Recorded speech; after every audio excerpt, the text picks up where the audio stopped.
What's going on, Sections RP? This is Brooklyn Moolah on the scene with Mr. Hank Freeman, who is a neighborhood police officer, but it seems like he's gotten himself into some trouble. But he wants to let the people know and the city know exactly what went down. Hank, tell us your story. So, approximately on maybe May 28th, May 29th, somewhere around there, I was scheduled for an interview by one of the commissioners, I believe. I can't remember his name, to be honest with you. But I was told to come down to the station for an interview. Actually, there was an officer out front. I asked him. I said, "Yeah, I'm here to be interviewed." Da da da da. Got to run around. So another gentleman walked up with a black leather jacket on. So yeah, he had his badge around his neck. So I said, "Hey, I'm here for an interview." The guy says, "Yeah, I don't do interviews. My interviews is on this date." And I said, "Well, I was told to come down here for an interview." He said, "Well, like I said, I don't do interviews. And so I asked to speak. I said, "Well, look, can we go inside? You guys talking a little rough to me. They went inside. I asked to talk to the superior. He walks around, go change his clothes, put on his whites, put on his top hat, and basically, was like, I am the highest person right now. Okay. So, you know, uh, obviously I didn't rub him the right way. He left later on that evening. Was called into the office. Two guys said, "Hey, Hank, we heard about you. Da da da da da. We was called in. We looking for you." They took me upstairs. They said, "We know you come high regarded. You know, we're gonna Why? bring you Why in did you as a come high sergeant." regarded? Well, I've been a commissioner in several places. I carry myself with high regard, high standards. Hmm. I don't use certain vulgar language. Again, like I said, I've led numerous departments. I've been EMS before. I've been in the judicial system before, and I've been a cop. So I've traveled several cities, several zip codes, and I've come here, looking to plant my feet on higher ground. So Okay, so they they kind of checked your background a little bit, so you had experience. absolutely had a couple Okay. vouchers. Hmm. Couple of guys vouched for me. They said, "Yeah, man, he's a good guy, man. We stand behind him." So one of the, I think it was the assistant chief or assistant captain. I can't remember. I think it was a chief or captain. One of them that had the ability to hire. He said, "Well, with standards like this, we don't need to beat around the bush and make them officers. Let's just make them a sergeant." So made me a sergeant. Now, mind you, they didn't say anything about you on probation. They just said, "Here's the keys to your car, man. Go on out there, take that cadet on your wing, and do your job." So from that day forward, which was, I believe it was Sunday, I worked 26 hours. Uh, Hold the so fuck up. I'm sorry for saying that like that. I curse. I'm from Brooklyn. I curse. it's all right, man. I just don't So curse, but that's okay. You this can curse. all happened in a matter of days, Mr. Freeman. Three or four days. It's today is Tuesday, right? Yes, sir. Yeah, so maybe Saturday, Sunday, Monday, Tuesday, tops, Just like that. just like that. No warning. So I was working a lot of hours. My first day on the And job. that's why my brother was like, I don't know no Freeman. Cause you Yeah, literally just got yeah. hired and then got fired. Just got hired, was fired literally today. So what happened was my first day on the job, we had a cadet. The cadet's name was Nate Higger.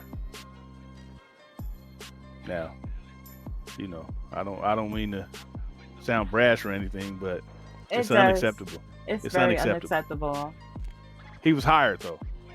So Okay. somebody took the choice to hire this individual.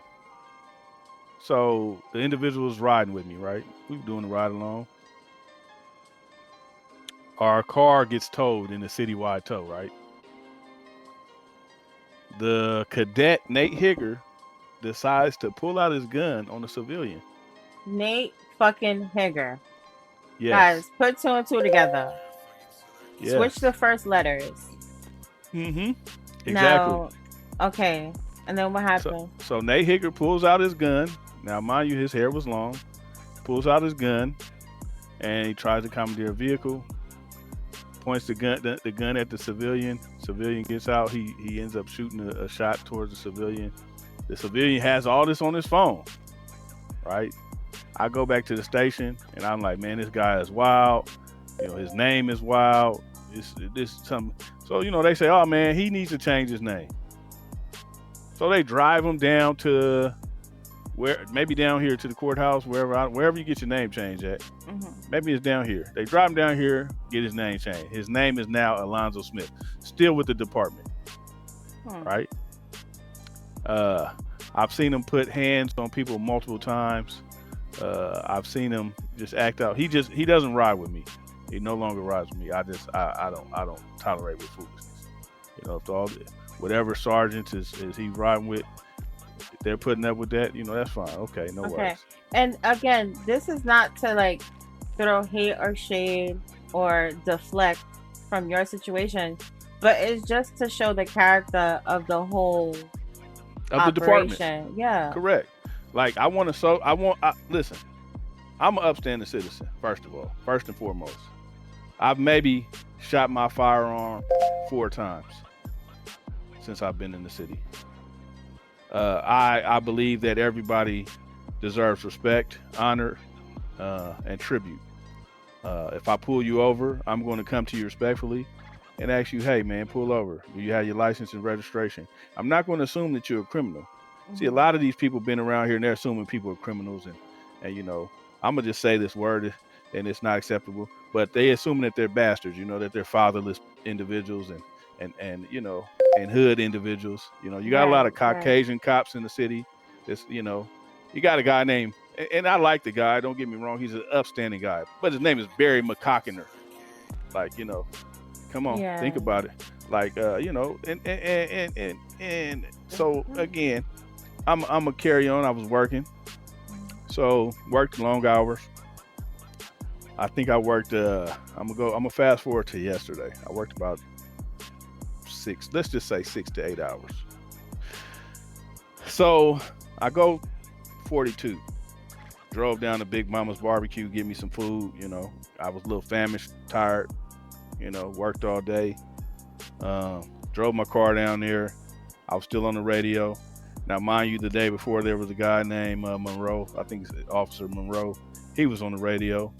So I thought it was acceptable to stay on the radio. If you're not working, if you're working, it's not like I can't drive somewhere to get some food on the clock. If I couldn't, if it wasn't acceptable, I wouldn't have, just, hey, state that, let me know. It wasn't like I was hanging out, just gallivanting on the clock. I went to get some food after I worked a long, extensive day. I get a radio call. Hey, we need all officers to the station immediately. I said, hey, I'm going 42. Is this an emergency? Do you need me right now? Yeah, we 42? Need you right now. What is 42? I said, I'm going 42. That means I'm going on break or I'm clocking out. Okay. Right. So the young lady that said this on the radio, we're the same rank, we're both sergeants. Now, mind you, I was hired as a sergeant. This was an issue with some other cops because most cops had to go up through the ranks to be cadets. So this particular officer took offense to me being a sergeant, right? Which particular, the female that was on the radio? Yeah, her name is I think Valkyrie or something like that. I don't know her name. I don't know her first name, but it's F.A. Valkyrie or something like that. I can't. I know it's Valkyrie is the last name. Okay. Long story short, she calls me. She says over the radio, I said, hey, I'm not coming right now. I just worked about 6 to 8 hours. I've been on clock 8 hours, right? And so then maybe a few minutes later, Ray John Simmons, I guess he's a new commissioner, he gets on the radio.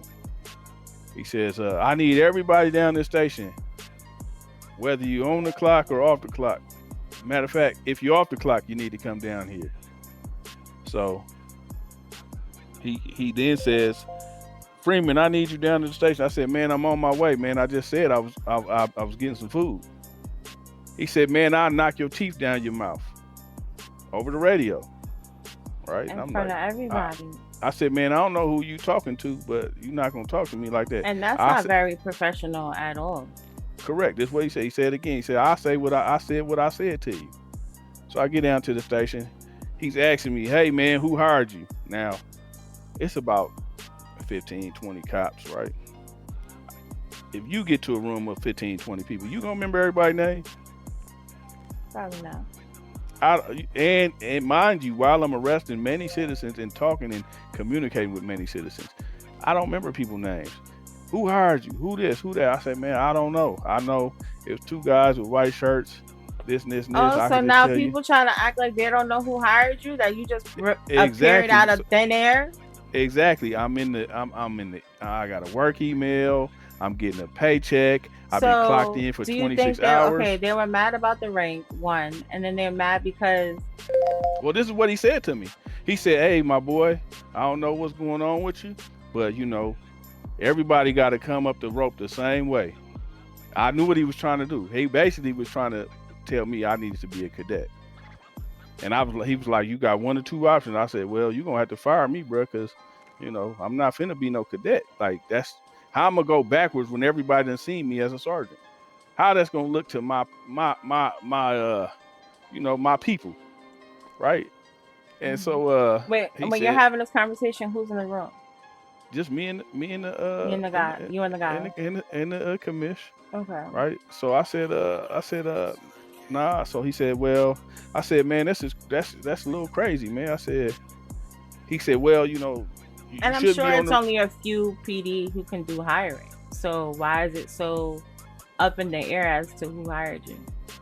He called me to. He said he called me again. I said, all right, man. I said, man, who is HR? I'm HR. Who's internal affairs? I'm internal affairs. So basically, he said he's the And all be all. yeah, basically. And I was like, man, this is crazy. So then, you know, after the conversation, I said, he said, well, I'm not going to demote you, but you got to wear this uniform, da da da da. So I changed whatever uniform he told me to put on. And I said, hey man, I don't want no hard feelings. I said, I'm an upstanding guy. You know, I was commissioner. I did this, you know, and you know, I no hard feelings, you know. So at the end of this conversation, you're now a cadet. No, I still was a sergeant. So why are you changing your clothes for? No, I changed him. He said he made a new sergeant clothing, whatever all the sergeants wore, whatever clothing they used to wear is out of whack. But whatever, I didn't feel like arguing, so I said, all right, whatever. So I worked last night, and I work again today about 6 to 8 hours, right? So tonight they come in, I get a call, Freeman, we need you down at the station. And I'm riding with my boy Mike Lowry, some guy, another officer I just met today. I said, watch this, Mike Lowry. They're going to be on some power trip, and they're going to try to demote me or something like that, right? So get down to the station. Mike Lowry come to the office with me. They say, yeah, you know, we got some complaints. You know, we got 3 complaints on you. We're going to let you go. One of the complaints was insubordination or something like that. Another complaint was that I harassed a lady. I said, I harassed a lady? When did I do this? Well, some lady in DTFW or DFW. I said, what's that? He said, oh, it's a brown flag or something. I said, a brown flag? What? Basically, he's saying a gang member, right? So now we taking a gang member. I'm gonna go find this gang and these people and ask them about this.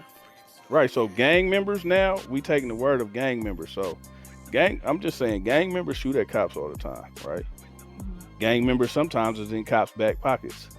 Cops have confidential informants. This guy gonna tell me, he said, well, you had a confidential informant that was watching the cop for misconduct, right? So the same guy, Harris, basically he said I had somebody watching him for misconduct because he was doing some things, he was saying some things unprofessionally to her, right? Okay. And I just told her, hey man, if you ever see something, just, you know, take some body cam of it, make sure you got some footage of it, take your phone out, take a picture of it, you know, and let me know. So he told me, oh, you're not supposed to have a confidential informant. So basically he was power tripping because he got mad because I'm doing good police work, whatever the case. So he fires me. I still haven't seen any evidence, no paperwork, no video surveillance. Just then like that. And then they say served so many hours in your short tenure in the city. 26 hours in 4 days, man. Yeah. In the That's work week. insane. And then at that, I don't even have a vehicle. I don't even have a home. Right. All I do is work. I met this gentleman and he had no car. And I'm like, why don't you have a car? And he's like, all I have is a police vehicle. So he literally just lived his life as a PD officer. And from the moment that I met you, you have been nothing but respectful.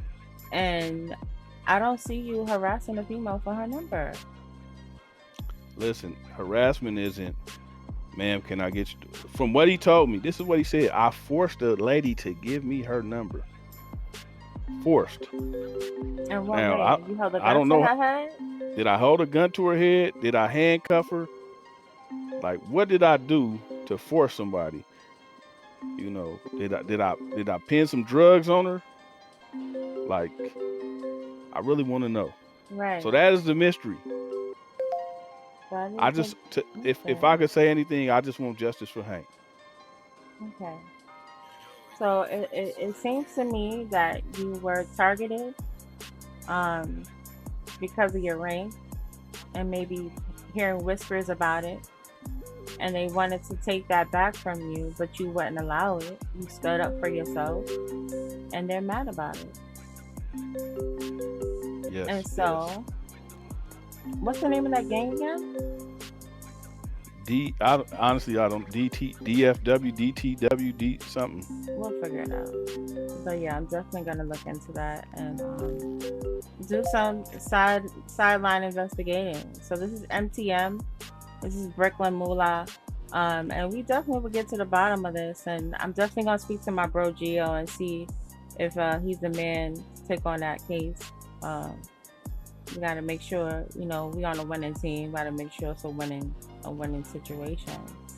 And we'll definitely try to help you out. No, okay. Absolutely. I appreciate you for your time, man. Well, thank you for speaking to me. I really appreciate that. And can I say something to the community, man? Yes, go ahead. Listen, I just want everybody out in the community, when you have your interactions with the police, just make sure, you know, that you protect yourself at all times, that you speak in a respectful manner, because they are at all opportunities looking to take people out. Wow. So treat yourself like a, you know what? Guard yourself with all diligence. Fear for your life. Absolutely. Right. If it happened to me, it could happen to you. Exactly. Well said. And thank you so much for speaking to the people today. Thank you.